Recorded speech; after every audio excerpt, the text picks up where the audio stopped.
Still with me, Congressman Jamie Raskin and Congresswoman Alexandria Ocasio-Cortez, the ranking and vice-ranking members of the House Oversight Committee. I wanted to ask you today, obviously, that the president's son, Hunter Biden, was convicted in federal court on the counts that he was charged with. And I wanted to just read the president's statement and get your reaction, because it was pretty striking, particularly given the last few weeks we've had. The president said, "I will accept the outcome of this case. We'll continue to respect the judicial process as Hunter considers an appeal. Jill and I will always be there for Hunter and the rest of our family with our love and support. Nothing will ever change that." What did you think of that, Congressman?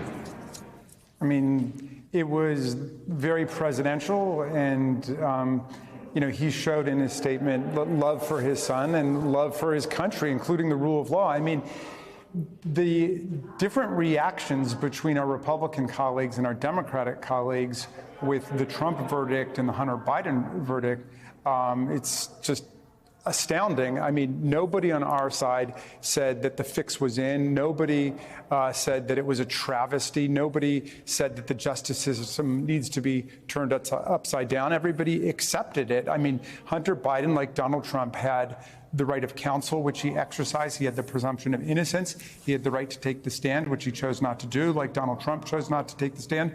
And they both had unanimous jury verdicts finding that they were guilty on all counts. So, I'm saying about that what I said about Donald Trump's verdict, which is they have a right to appeal and they can do that under due process. Thank God we've got that in America. And we're going to stand by the rule of law and the system of justice for the same reason that we're fighting for a Supreme Court that restores its integrity and reputation. Right. Because we need to have that kind of confidence, not just at the trial level in federal court or in state court in New York. We need to have it going all the way up. And those Supreme Court justices are just a complete runaway body at this point. Yeah, speaking of state court in New York, Congresswoman, obviously you represent part of New York.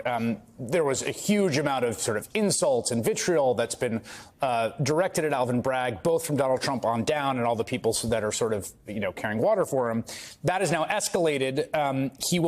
He's being called by the House Republicans before, I think, the Judiciary Committee and be grilled by House Republicans who have rallied behind Mr. Trump since his conviction last month. GOP lawmakers have perpetuated his false narrative that President Biden ordered his prosecution. What do you think about the fact that that they're now escalating to the point where they will haul Alvin Bragg before Congress? Well, I mean, what we are seeing here unfold is an outright abuse of power and the politicization of the seats of power that these Republicans hold in order to intimidate the courts and exact political revenge. I mean, we have to just look at this from a basic jurisdictional point of view.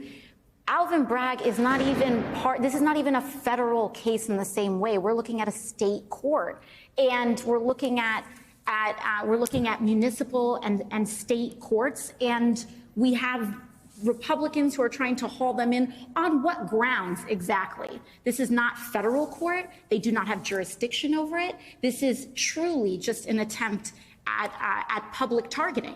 And we see that they do this. This is in the model of Donald Trump. It is in the model of invoking and trying to incite as much anger and intimidation in order for them to get the outcomes that they want. And they're so eager to be servile sycophants to Donald Trump that their political judgment is off, because that's not where the public is. And the public understands with the Hunter Biden verdict and the Donald Trump verdict, the rule of law is just working. And they're intervening, as you say, in a state case in order simply to placate Donald Trump. Precisely. And what we're also seeing here is the stark contrast between Joe Biden and Donald Trump.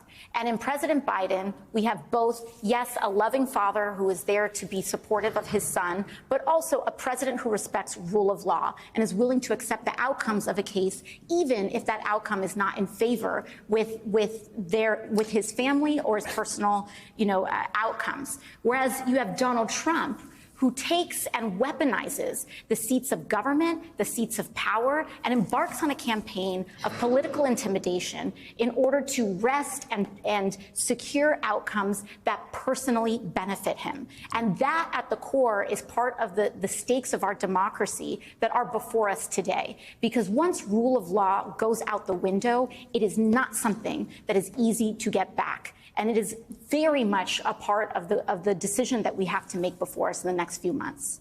Congressman Jamie Raskin, Congresswoman Alexandria Ocasio-Cortez, thank you for all your time tonight. I really do appreciate it.